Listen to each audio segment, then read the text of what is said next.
Speaker, Senator Cherigei ni kama wale tunaitana wanagenzi. Ushasikia hajasoma ripoti, yeye akisikia waziri ametajwa anaruka. Kumetajwa mawaziri watatu hapa na watu wakakubaliana kwamba they need to be punished. Ulikuwa wapi? Mawaziri watatu wametajwa leo hapa katika bunge hili. Na kiongozi wa wengi yuko pale na atakwambia kwamba na speaker akasema kwamba waadhibiwe. Wajua saa nyingine Cherargei, leo ni Jumatano. Jumatano, ngoja Mheshimiwa Speaker. Jumatano iliyokwisha Mheshimiwa Speaker, Cherargei alifukuzwa hapa asubuhi.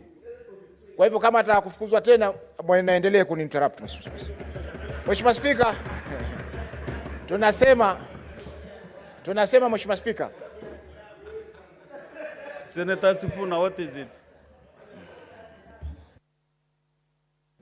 You know, Mr. Speaker, I have made this appeal to the Speaker before and members of the Speaker's panel that in fact this